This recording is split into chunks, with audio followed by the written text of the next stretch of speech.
Hey guys, हम लोग static GK की सीरीज़ को पढ़ रहे हैं। तो स्टैटिक जीके को जैसा कि मैंने स्टेट वाइज डिवाइड कर दिया है। तो अभी जो स्टेट चल रहा है वो कौन सा है? राजस्थान है। तो राजस्थान के 2 पार्ट हम लोगों ने कर लिए हैं। उसमें स्टैटिक जीके काफ़ी कवर हो गई, लेकिन इंपॉर्टेंट टॉपिक जो बचा था वो है रिवर। ठीक है, तो रिवर के लिए अलग से थोड़ा सा है, छोटा सा वीडियो रहेगा। चलिए इसको कंप्लीट कर लेते हैं। इंपॉर्टेंट रिवर ही लिए। तो पहली रिवर जो राजस्थान के लिए वो है लूनी नदी। तो लूनी नदी कहाँ पे? जो अरावली पर्वत है वहाँ उसके निकट अजमेर ज़िले के नाग पहाड़ से निकली है। कहाँ से निकली है? अजमेर ज़िले से निकली है। और पहाड़ कौन सा है? नाग पहाड़ से निकली हुई है। अरावली रेंज है तो वो भी सही है।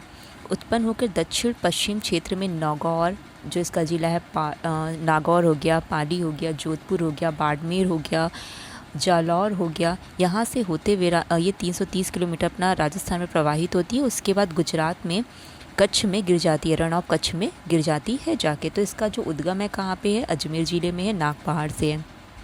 ठीक है, और ये इतना अगर आप राजस्थान के बारे में पढ़े तो आप इतना डीप जाओगे कि कहाँ कहाँ से होके जाती है, वरना फिर कहाँ से इसका उद्गम है, फिर उसके बाद कहाँ पे ये गिर जाती है जाके। कभी कभी ऐसे पूछ लेता है कि इस नदी के किनारे कौन कौन से हैं, तो नागौर, पाली, जोधपुर, बाड़मेर, जालौर। वैसे इतना नहीं पूछेगा। ठीक है, अजमेर ज़िले का पूछ सकता है, अजमेर किस नदी? तो लूनी नदी वहाँ पे है। चलिए दूसरे पे आते हैं। दूसरी नदी जो है वो घग्गर या हकरा नदी। तो घग्गर या हकरा नदी भारत और पाकिस्तान में वर्षा ऋतु में चलने वाली एक मौसमी नदी है। इसका जो है ये हरियाणा के ओटूवियर बांध से पहले से घग्गर नदी के नाम से जानते हैं। हरियाणा में ओटूवियर जो बांध है उसके पहले से घग्गर नदी के नाम से जानते हैं। उसके आगे इसका नाम हकरा पड़ता है। इसका जो उद्गम है चंडीगढ़ के निकट हिमाचल और हरियाणा की जो सीमा पे जो शिवालिक पर्वत है। ठीक है, हिमाचल के और हरियाणा की सीमाओं पे जो शिवालिक पर्वत है वहाँ पे चंडीगढ़ के पास इसका जो नाम है, इसी नाम पे रेलवे स्टेशन भी है। तो इसका उद्गम कहाँ पे? चंडीगढ़ के निकट हिमाचल हरियाणा की सीमाओं पे शिवालिक पर्वत है। ठीक है, चंडीगढ़ के पास इसी के नाम का एक रेलवे स्टेशन है। फिर पटियाला, संगरूर, सिरसा, हनुमानगढ़, श्रीगंगानगर जिले से होते हुए राजस्थान के अनूपगढ़ तहसील से ये पाकिस्तान में प्रवेश कर जाती है। ओके, तो इसका मतलब ये नदी कहाँ पे जाती है आपको पता होना चाहिए, पाकिस्तान में जाती है। इसके बरसाती जल व कठोर चिकनी मिट्टी में धान की भरपूर खेती होती है। नेक्स्ट पे आते हैं, बनास रिवर।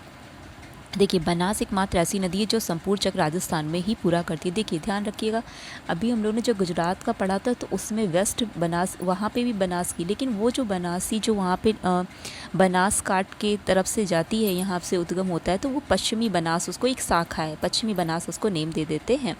ठीक है, तो यहाँ पे जो बनास इसकी मेन नदी है, तो एकमात्र ऐसी नदी है जो संपूर्ण चक्र राजस्थान में ही पूरा करती है।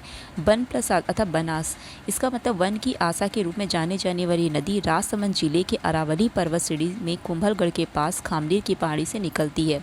ठीक है, तो क्या ध्यान रखना है? राजसमंद जिले के अरावली पर्वत श्रेणी में कुंभलगढ़ के पास। तो आपको राजसमंद जिला इतना नहीं, राजस्थान की एक नदी इतना ध्यान रखना है। राजस्थान का पढ़ रहे हैं तो आपको पता होना चाहिए कि राजस्थान जिले के अरावली पर्वत श्रेणी में कुंभलगढ़ के पास खामनेर की पहाड़ियों से निकलती है।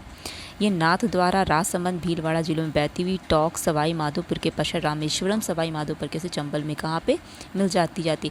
तो ये क्या? चंबल की एक सहायक नदी है। ठीक है, आपको ध्यान रखना है। ओके, तो बनास चंबल की सहायक नदी। नेक्स्ट पे आते हैं। नेक्स्ट है माही नदी। देखिए, माही नदी पश्चिमी भारत की एक प्रमुख नदी है। ओके, ये राजस्थान की दूसरी बारामसी नदी है। प्रथम कौन सी मानी जाती है? चंबल है। इसे आदिवासियों की गंगा, बागड़ की गंगा, कांठल की गंगा, दक्षिण राजस्थान की स्वर्ण रेखा कहते हैं। किसे? माही को। माही का जो उद्गम है कहाँ पे? मध्य प्रदेश के धार जिले से हुआ है। इतना हम लोग को ध्यान रखना है। और अगर एमपी का एग्ज़ाम, मध्य प्रदेश का एग्ज़ाम दे रहे होंगे तब आपको पूरा कि धार जिले के समीप बिंडा ग्राम के विंध्याचल पर्वत श्रेणी के अममाऊ स्थान से हुआ है, वरना सिर्फ धार जिला आपको ध्यान रखना है। ये बांसवाड़ा जिले के खाट गांव से दक्षिणी राजस्थान में प्रवेश करती है। ओके, फिर उसके बाद ये दक्षिणी अरावली में जयसमंद झील से प्रारंभ होकर ये मध्य प्रदेश के धार, झाबुआ, रतलाम जिले तथा गुजरात राज्य में बहती है। खंभाती खाड़ी में ये अरब सागर में गिरती है। देखिए, ये पहले क्या है, मध्य प्रदेश से पहले राजस्थान में एंटर मारती है, राजस्थान से फिर ये वापस होती है, वापस होके कहाँ पे? गुजरात पे जाती है। तो ये क्या है? कर्क रेखा जो है, कर्क रेखा को एक बार मध्य प्रदेश से राजस्थान पे गई, वहाँ से काटी, फिर मध्य प्रदेश से गुजरात में आती तो वहाँ पे काटती। इसका मतलब माही नदी जो है कर्क रेखा को 2 बार काटती है। तो माही जो है भारत की एकमात्र ऐसी नदी जो कर्क रेखा को 2 बार काटती है। इसमें जो निर्मित बांध है माही बजाज सागर बांध। ठीक है, बांसवाड़ा पे है। कदाड़ा बांध पंचमहल गुजरात में है। वना काबूरी बांध खेड़ा गुजरात में है। आगे आते हैं। देखिए विजय स्तंभ, इसके बारे में हम लोग पहले भी जिक्र कर चुके हैं। विजय स्तंभ भारत के राजस्थान के चित्तौड़गढ़ में स्थित एक स्तंभ है।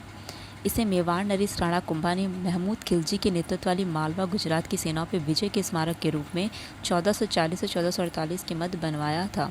तो विजय स्तंभ कहाँ पे? चित्तौड़गढ़ में है। किसने बनवाया था? राणा कुंभा ने। किस पे जीत हासिल की थी? महमूद खिलजी पे, जो कि 1440 से 1448 के मध्य बनवाया गया था। अभी देखिए राजस्थान में हाल ही में एक अभियान की शुरुआत हुई जिसका नाम प्रशासन गांव के संग प्रशासन शहरों के संग। ठीक है, ये अभियान किस राजस्थान सरकार के द्वारा करी गई है। चिरंजीवी स्वास्थ्य बीमा योजना राजस्थान में शुरू करी गई है। तो इतना इंपॉर्टेंट टॉपिक राजस्थान का है। चलिए इतना ही रखते हैं। Thank you.